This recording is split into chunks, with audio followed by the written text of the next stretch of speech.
사도신경으로 신앙 고백하심으로 2월 8일 월요일 새벽 기도회를 시작하도록 하겠습니다. 나는 전능하신 아버지 하나님 천지의 창조주를 믿습니다. 나는 그의 유일하신 아들 우리 주 예수 그리스도를 믿습니다.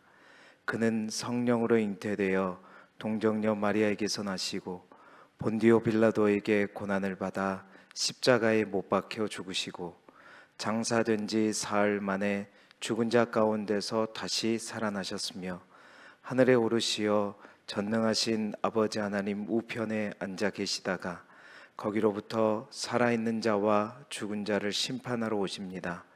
나는 성령을 믿으며 거룩한 공교회와 성도의 교제와 죄를 용서받는 것과 몸의 부활과 영생을 믿습니다. 아멘. 찬송가 294장 함께 부르시겠습니다.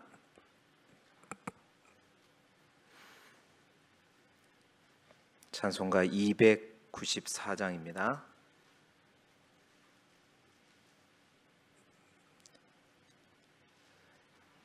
(294장)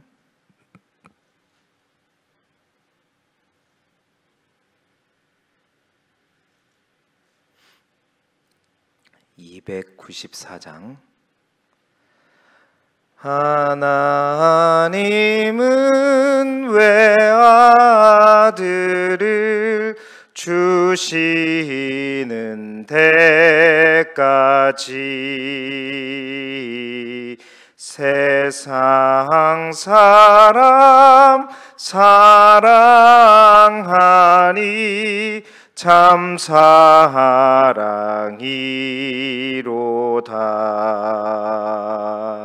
하나님은 사랑이라 죄악에 빠졌던 우리까지 사랑하니 참 사랑 아닌가. 하나님을 배반하고 멀리 떠난 우리 원수같이 대적하나 사랑하여 주네. 하나님은 사랑이라 죄악에 빠졌던 우리까지 사랑하니 참 사랑 아닌가. 세상 죄를 사하시려 우리 죽을 대신 성자 예수 십자가에 고난 받으셨네.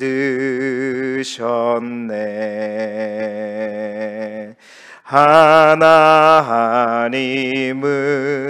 사랑이라 죄악에 빠졌던 우리까지 사랑하니 참 사랑 아닌가. 이 사랑에 감사하여 곧 주께 나오라. 곤한 영혼 주께 맡겨 구원을 얻으라. 하나님은 사랑이라 죄악에 빠졌던 우리까지 사랑하니 참 사랑 아닌가. 아멘. 이 아침에 하나님께서 우리에게 주신 말씀은 창세기 22장부터 24장까지의 말씀 가운데 창세기 22장 11절부터 14절까지의 말씀입니다. 창세기 22장 11절부터 14절까지의 말씀입니다. 구약성경 28쪽 창세기 22장 11절부터 14절까지의 말씀, 우리 기록된 말씀을 한 절씩 교독하시고 마지막 절 같이 읽겠습니다. 제가 먼저 읽겠습니다. 창세기 22장 11절부터 14절까지의 말씀입니다. 11절 제가 읽겠습니다. 여호와의 사자가 하늘에서부터 그를 불러 이르시되 아브라함아 아브라함아 하시는지라. 아브라함이 이르되 내가 여기 있나이다 하매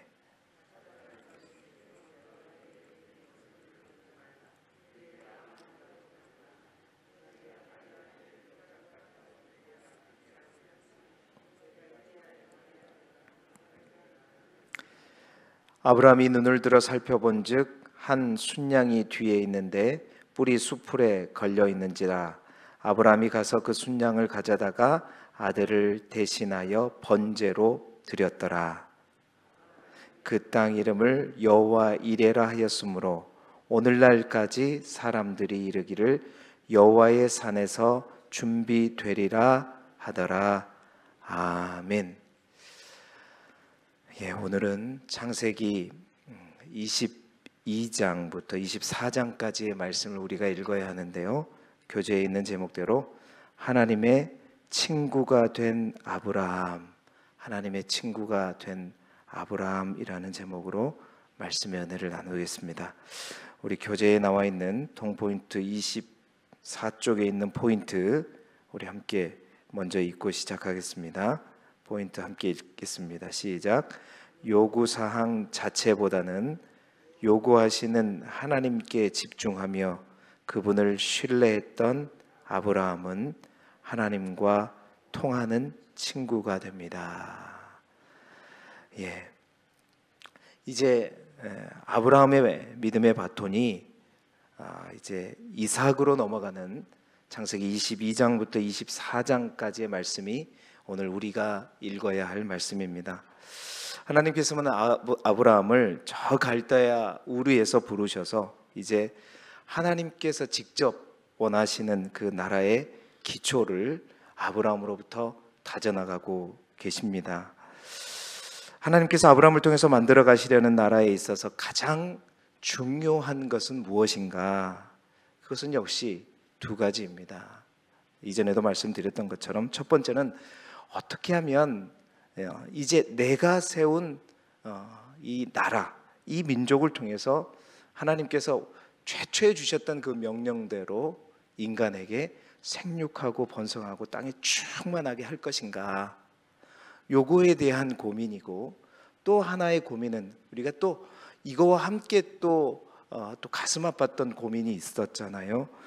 이미 경험했던 대로 가장 큰 골칫거리 가운데 하나가 그 가운데 있는 인간의 죄성, 인간의 교만과 욕심과 인간의 어리석음이죠. 자칫 이 나라 또한 이 아담과 하와처럼 선악과를 따먹는 그런 행위를 하지는 않을까. 또 이 노아의 홍수 이후에 노아의 후손처럼 자기 스스로의 어떤 탑을 쌓아서 하나님께 이르려고 하지는 않을까? 이게 가장 큰 이제 문제이죠. 말하자면 그것입니다. 제가 자주 말씀드렸지만 인간의 죄와 교만과 욕심으로 인해서 하나님 나라의 백성이 복이 목적이 아니라 하나님이 목적이 되어야 하고, 또한 복이 주인이 아니라 하나님이 주인이 되어야 되잖아요. 복이 하나님이 아니라 하나님이 복이 되어야 되는데, 이제 이게 순서가 바뀌는 문제인 거죠. 인간의 죄 때문에. 이게 가장 중요한 부분인 것입니다. 여러분, 이제 제자 훈련하는 교회, 또 대학생 선교회나 그런 데 보게 되면 로드십이라고 하는 단어를 쓰죠. 로드십이라고 하는 단어는 이제 번역하면 주재권이라고 하는 단어입니다. 한국말로. 주재권이라는 말은 사실 정치 외교적인 언어이죠. 근데 이 주재권이라고 하는 단어가 기독교에서 쓰이게 되면 어떤 의미를 갖냐면 그리스도의 주인 되심을 인정하고 순종하며 사는 것. 이게 바로 그리스도의 주도권, 주재권이라고 얘기합니다. 로드십이죠. 주님이 나의 주인, 주님이 나의 왕이시고 나는 그분의 종이라는 이러한 사실을 인정하며 사는 것. 이게 바로 로드십입니다. 그런데 이 신앙생활에 있어서 이 로드십이 너무나도 중요하죠. 그래서 제자 훈련을 한다거나 양육을 할 때 가장 큰 목표 가운데 하나가 그리스도의 로드십, 하나님의 주인 되심, 하나님의 왕 되심을 나의 삶 가운데 온전히 고백되어지고 인정하고 또 그 왕의 명령대로 살아가는 게 가장 큰 목표입니다. 그런데 문제는 이것이 처음부터 이루어지지 않는다는 거죠. 내가 예수 그리스도를 믿고 영접을 했을지라도 믿는 순간 내가 모든 것을 하나님께 다 바치고 그 하나님이 원하시는 대로 하나님은 나의 주인이시요 나는 종이시요 하나님이 원하시는 대로 모든 것을 하겠습니다, 이렇게 고백할 것 같지만 우리 안에 있는 죄성은, 우리 안에 있는 욕심과 교만은요, 그것을 허락하지 않아요. 처음부터 그리스도의 로드십이 인정되어지질 않습니다. 그래서 이것들이 계속한 신앙 훈련을 통해서 자라나게 되죠. 그 첫 단계가 뭐냐면 처음에는 이제 이해하고 순종하는 단계입니다. 예수를 처음 믿었을 때죠. 구주로 영접했을 때 내가 이해가 되면 순종하는 단계예요. 두 번째 단계가 뭐냐면 이해가 되기도 하고 또 나에게 뭔가 보탬이 되고 이익이 될 때 내가 순종하기 시작하는 거죠. 예를 들어서 교회를 이제 나간다거나 11조를 한다거나. 두 번째 단계는 이해가 되기도 하고 또한 내 안에 이익이 될 때 순종하는 거예요. 이 로드십의 세 번째 단계가 뭐냐면 이제 이해는 되지 않지만 그래야 될 것 같아서 순종하는 단계입니다. 예를 들자면 베드로가 예수님께서 저 깊은 데로 가서 그물을 던지라. 사실은 자기가 어부지 예수님이 어부는 아니잖아요. 자기가 더 잘하는데 가만 보니 분명히 이해가 되지는 않아요. 그런데 그분의 눈빛과 그분의 품성과 그분의 명성을 보니까 그래야 될 것 같아. 그러지 않으면 안 될 것 같아요. 그래서 순종하는 거죠. 이 단계가 바로 이해는 되지 않더라도 그래야 될 것 같아서 순종하는. 내가 나한테 와닿지는 않은데 내가 믿음으로 사는 신앙인으로서 이러지 않으면 안 될 것 같으니까 순종하고 따르는 단계입니다. 마지막 네 번째 단계가 뭐냐면 이해가 되지 않아요. 이익도 되지 않습니다. 아니 오히려 이대로 했다가는 나에게 손해가 돼요. 그런데 그럼에도 불구하고 주님이 말씀하시니까, 왕이 명령하니까 바로 그대로 말씀대로 무조건 순종하는 단계. 이것이 바로 로드십의 네 번째 단계입니다. 여러분, 진정한 로드십은 뭐냐? 진정한 로드십의 지표는 뭐냐? 바로 이 네 번째인 거죠. 하나님께서 이제 새롭게 아브라함을 통해서 만들어가야 할 나라에 있어서 가장 중요한 것은, 그들의 죄와 교만과 욕심의 문제를 해결하기 위해서 가장 중요한 것은 뭐냐면 바로 이들이 온전한 로드십을 갖고 있느냐. 그렇지 않으면 또 하나의 아담과 하와가 될 것이고 또 하나의 바벨탑을 쌓는 그런 민족이 될 것이기 때문이죠. 그런 의미에서 오늘 본문은 하나님께서 이루어 가시고자 하는 그 민족의 조상인 아브라함, 그 아브라함을 바로 최고의 로드십으로 이끌어 가시는 그 장면이 오늘 우리가 읽은 바로 창세기 22장의 본문입니다. 이 시간 성경에 기록된 아브라함의 전체 믿음의 여정을 통해서 우리 또한 나의 로드십은 어떤가? 나에게 있어서 하나님은 지금 어떤 단계에 있는 것인가? 나의 로드십을 점검하고 그것을 통해서 하나님의 마음은 어디에 있는지 우리가 함께 나누어 보기를 원합니다. 이제 성경 통독을 하기 때문에 전체적으로 제가 설교를 할 때 막 쭉 요약하면서 계속 하려고 해요. 그래야 이제 그 흐름을 알기 때문에. 여러분, 아브라함의 최초의 로드십은요, 급격한 상승 곡선을 이루면서 갔습니다. 왜냐? 1800km 떨어진 갈대아 우르에서 하나님의 말씀 하나만 가지고 모든 것을 버리고 떠난 사람, 그의 믿음은요, 그의 로드십은요, 정말 말씀이 주인이고 하나님이 주인이었죠. 그냥 가파른 상승 곡선입니다. 창세기 12장에는요. 그런데 똑같은 그 12장에서도 하나님이 약속하신 땅에 도착하자마자 뭘 만났어요? 기근을 만났지요. 그 기근을 만났을 때는, 그 전에는 그렇게 하나님 말씀만 붙들고 1800km를 왔는데 그 기근을 만났을 때는 전혀 하나님에게 묻지 않고 어디로 가버리죠? 애굽으로 내려가 버리죠. 요렇게 갔던 로드십의 곡선이 바로 다시 하강 곡선을 내리게 됩니다. 그러다가 13장에 가면 롯과의 갈등의 상황이 이제 만들어지죠. 그때 아브라함은 어떡하죠?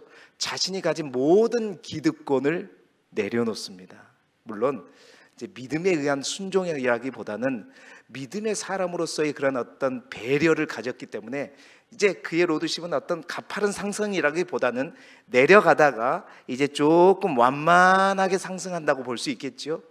그러다가 13장 그 다음에 보면 롯과는 달리 롯은 눈에 보이는 것, 그것만을 선택하면서 소돔과 고모라를 선택했지만 아브라함은 믿음으로 눈에 보이지 않는 영원한 것을 선택하는 모습, 이거야말로 하나님을 바라보고 또 하나님을 믿는 믿음의 모습이지요. 다시 그의 로드십은 상승 곡선을 이제 가져가기 시작합니다. 그러다가 14장에 조카 롯이 어려움에 처했다는 소식을 듣자 자신의 민병대 318명을 데리고 저 단까지 쫓아가서 그돌라오메를 물리치고 돌아오지요. 용맹스러운 믿음의 사람. 그러나 이것이 로드십하고는 특별히 관계는 없지만 그래도 조금 더 이제 상승을 완만하게 그린다고 볼 수 있겠습니다. 자, 그 전쟁을 마치고 돌아왔었을 때 아브라함을 맞이한 두 왕이 있었죠. 소돔 왕과 멜기세덱이었습니다. 둘 다 뭔가 이제 이기고 돌아온 아브라함에게 선물을 주기 위해서 뭔가 물건을 가져왔죠. 그때 아브라함은요, 소돔 왕이 주는 그런 부를 선택하지 않고 하나님의 제사장으로 여겨지는 멜기세덱에 준비한 것을 받고 11조를 드리잖아요. 이것 또한 하나님께로부터 오는 부와 명예, 영광만을 내가 받을 것이다 라는 그런 의미에서 받았기에 이 또한 그의 믿음은 다시 약간 가파른 상승 곡선을 이제 만들어가게 됩니다. 자, 점점 더 상승하죠. 그러다가 16장에 보게 되면 사라로부터 난 내 씨가 바로 너를 바다의 무별과 같이, 바다의 모래와 같이 많은 자손을 이루게 할 것이다 하나님 약속하셨는데, 그 약속을 기다리지 못하고 어떡하죠? 믿음 없이 누구를 취하게 됩니까? 바로 하갈을 취하게 되죠. 그야말로 조금 다시 가파르게 상승했던 그 로드십의 곡선이 어떻게 해요? 다시 추락하게 됩니다. 다시 추락하게 돼요. 그러다가 창세기 20장에 보면 아브라함의 옛 성품이 다시 나타나게 되죠. 다시 나타나서 어떻게 해요? 자신의 아내를 다시 누이라고, 그랄 왕 아비멜렉에게 사라를 누이라고 또 속이죠. 그의 믿음은, 또 그의 로드십은 바닥을 칩니다. 그러다가 창세기 21장에 이제 이삭이 났어요. 그런데 이삭과 이스마엘 가운데 또 뭔가 다툼이 생기고 뭔가 문제가 생겼을 때 둘 다 사랑하는 아들이지만 아브라함은 둘 중에서 누구를 선택했어요? 하나님이 약속하신 아들 이삭을 선택하죠. 이건 믿음 가운데 선택한 거예요. 그리고 이스마엘을 내보냅니다. 이것 또한 믿음이 다시 또 일어나고 있는 거죠. 다시 상승 곡선을 펼쳐나가게 되는 것입니다. 그러다가 지금 오늘 창세기 22장 오늘 본문에 만나게 되는 거죠. 어떻습니까? 상승했다가, 가파르게 상승했다가, 아주 땅끝까지 내려갔다가 다시 일어났다가, 완만하게 했다가 또 떨어졌다가 다시 일어났다가. 아브라함의 믿음이 그랬어요. 아브라함의 로드십이 그랬단 말입니다. 그런데 오늘 창세기 22장에 하나님께서는 아브라함에게 나타나시죠. 그래서 그의 믿음을 오늘 보면 시험했다고 얘기합니다. 시험하는데 뭐라고 얘기합니까? 내 아들, 내 사랑하는 독자 이삭을 데리고 모리아 땅으로 가서 그를 나에게 뭘로 드려라? 번제로 드려라. 여러분, 분명 하나님의 이 명령은 예전에 제가 설교 한번 했던 바와 같이 아브라함으로서는 도저히 이해할 수 없는 명령인 것입니다. 어떻게 하나님께서 가나안 원주민들이나 하는 그 제사의 방법으로 제사를 드리라고 하는가? 인신제사잖아요. 사람을 태워서 드리는 제사. 이것은 가나안 원주민들이 신을 달래기 위해서 하는 그런 제사 방법이란 말이죠. 뿐만 아니라 그래도 아버지잖아요. 아버지가 어떻게 자식을 죽여서 바칠 수가 있어요? 너무 잔인하고 반인륜적인, 이건 하나님의 정신에도 어긋나는 거예요. 아브라함이 볼 때는 도저히 이해가 가지 않습니다. 하나님이 내린 명령이라고 볼 수 없어요. 뿐만 아니라 무엇보다도 아브라함과 하나님 사이에 약속한 것이 있잖아요. 그 약속 가운데 얼마나 기다려서 애타가 기다려서 하나님께 책망받으면서까지 이제 낳은 아들입니까? 그런데 이 아들을 하나님 드려라, 바쳐라, 하나님의 약속도 깨어버리는 그러한 명령이죠. 아무리 생각해도, 하나님의 입장에서 봐도, 자신의 입장에서 봐도, 상식적으로 생각해도, 도덕적으로 생각해도 이해가 가지 않는 이 명령. 아마도 우리가 보기에는 그간 아브라함의 이 로드십과 믿음의 곡선을 볼 때 아마 여지없이 여기에서도 아마 바닥을 치지 않을까, 우리는 그렇게 생각할 수밖에 없어요. 그런데 여러분, 하나님의 이 말씀이 있은 후에 아브라함은 새벽같이 일어납니다. 일어났을까, 아니면 잠을 못 잤을까? 아마 잠을 못 잤겠죠. 그러나 일어나자마자 그는 그 두 종과 그 아들 이삭을 데리고 3일 길을 걸어서 지금의 예루살렘인 모리아 땅으로 가죠. 모리아 산으로 갑니다. 지금의 예루살렘이거든요. 그리고 주저없이 아들을 데리고 산으로 올라갑니다. 올라가서 이삭을 결박하고 미련 없이 하나님이 명령하신 그 명령을 수행하게 되죠. 이해할 수 없는 명령이었지만, 순종할 수 없는 명령이었지만, 그럼에도 불구하고 순종하기로 결단했습니다. 아마도 아브라함은 마음속으로 이렇게 결단했을 거예요. 그래, 내 아들, 이 귀한 아들, 사랑스러운 이 아들, 왜 죽어야 할지 나는 이유를 모른다. 나는 현재 이 상황을 도저히 이해할 수 없다. 앞으로 어떤 상황이 나에게 펼쳐질지 나는 모른다. 하지만 나는 모든 것을 하나님께 맡기고 그분께 순종하리라. 하나님께서 내 앞길을 반드시 인도해 주실 것이다. 아브라함은 이 마음을 가지고 주저없이 단칼에, 왜냐하면 죽어가는 아들을 볼 수 없기 때문에 단칼에 아들을 치기 위해서 아들 칼을 들고 내려치려고 하는 그 순간 누가 아브라함을 부르죠? 하나님의 사자가 아브라함아, 아브라함아, 그 아이에게 내 손을 대지 말라. 그에게 아무 일도 하지 말라.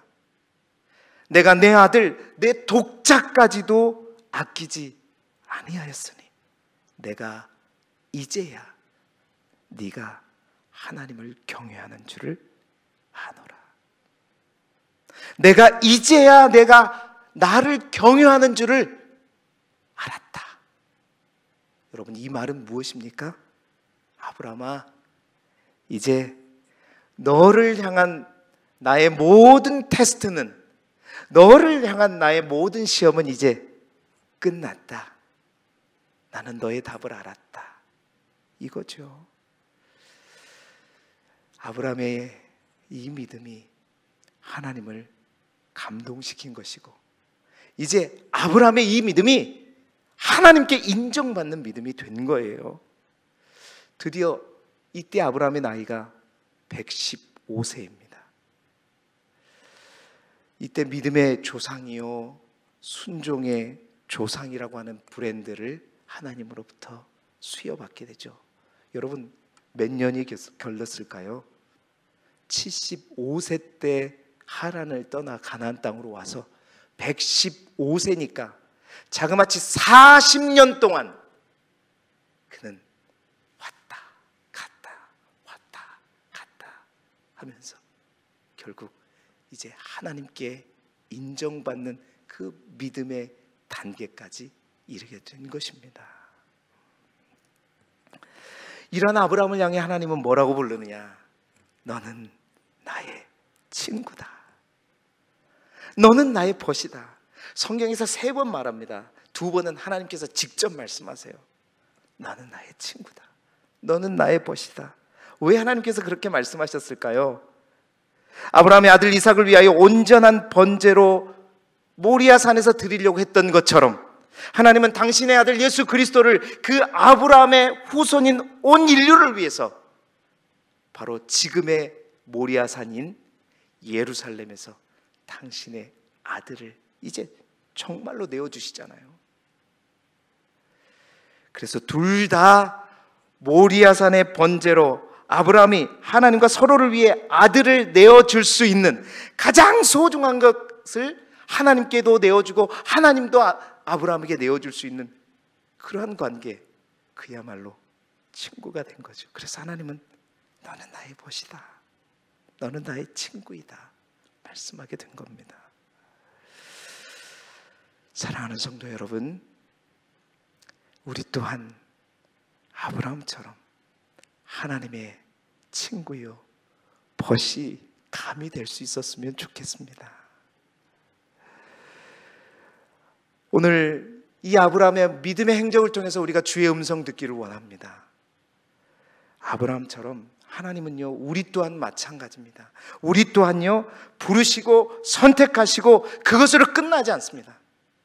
하나님은 우리를 여러 가지 사건과 사람을 통해서 우리를 반드시 어디까지 끌고 가느냐? 우리를 우리의 모리아 산까지 끌고 갑니다. 그 과정까지 때로는 우리도 마찬가지예요. 막 믿음이 불타오릅니다. 주여 말씀만 하옵소서. 그런데 때로는 그냥 하나님이 나의 삶 가운데, 나의 인생 가운데 있었는가 싶을 정도로 하나님께 전혀 묻지 않고 내 마음대로 일을 처리해버리는, 믿음이라고는 하나도 없는 사람처럼 행동할 때가 있어요. 용맹도 발휘할 때도 있고, 막 불타오를 때가 있는가 하면 완전히 식어버릴 때가 있고, 미지근할 때가 있고, 다시 또 자랄 때가 있지만 다시 또 떨어질 때가 있어요. 이것이 바로 하나님께서 이끌어가는 방식입니다. 그냥 흘러가는 것 같지만 시간에 따라 흘러가는 것 같지만 그 모든 일련의 과정 속에서 누가 끌고 가셔요? 하나님이 끌고 가신다. 하나님이 끌고 가신다. 사랑하는 여러분, 그렇다면 하나님이 그렇게 우리를 끌고 가신다면 지금 여러분의 믿음의 로드십의 곡선은 어디쯤 머무르고 있습니까? 바닥을 치고 있습니까? 저 절정에 있습니까? 아니면 미지근하고 있습니까? 기억하세요. 그것이 끝이 아닙니다. 바닥을 치더라도 하나님은 다시 또 일으킬 때가 있을 것이고, 또 절정이 있을지라도 다시 떨어질 때가 있어요. 교만하지 마시고 떨어졌다고 근심하지 마세요. 하나님은 반드시 여러분이 진정한 하나님을 나의 주인으로 인정하고 고백할 그 모리아산까지 끌고 가십니다. 그 모리아산이 어디일까? 그 모리아산은 바로 이때이죠.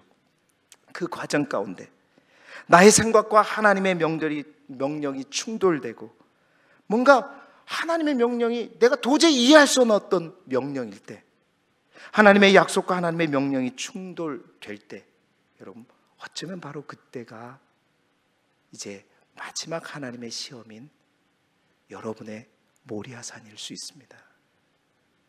도저히 이해할 수 없는 일들이 우리의 삶 속에 일어날 때, 나의 삶의 모든 것을 바쳐서 이룩한 것들을 하나님께서 다 거두어 가버리실 때, 주님께서 축복하면서 우리에게 허락하셨던 기업을 한순간 다 가져가 버리실 때, 그동안 쌓아올린 어떤 명예나 신용을 송두리째 빼앗겨 버릴 때, 주님께서 나의 건강을 갑자기 다 이해할 수 없을 정도로 거두어 가버리실 때, 심지어는 나의 배우자의 생명이나 자녀의 생명을 거두어 가실 때, 도저히 하나님이 나와 함께 하신다면, 하나님께서 나를 부르셔서 나를 이끌어 가신다면, 도저히 이해할 수 없는 어떤 순간 어떤 명령이 나에게 떨어졌을 때, 그동안 이것만은 잃어버려서는 안 된다고 생각하는 바로 그것을 하나님께서 거두어 가시고 그것을 나에게 바치라고 명령하셨을 때, 여러분 그때가 어쩌면 여러분의 모리아산이죠.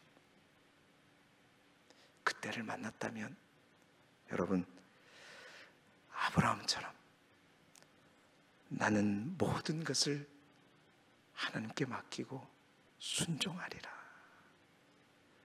하나님께서 반드시 내 앞길을 인도하실 것이다 라는 이 믿음을 가지고 정말 하나님을 감동시켜 보시기를 주님의 이름으로 축복합니다.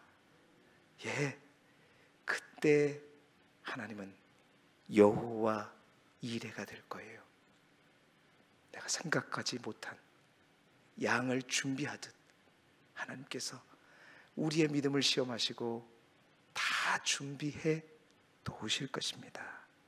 그래서 이제는 천하 만민의 복과 하늘의 별과 바다의 모래 같은 그 축복, 그 복에 근원된 그 삶을 이제 살아가게 하실 것입니다. 오늘 그 모리아산에서 승리하는 저와 여러분이 되기를 그리스도 예수 이름으로 축복합니다. 기도드리겠습니다.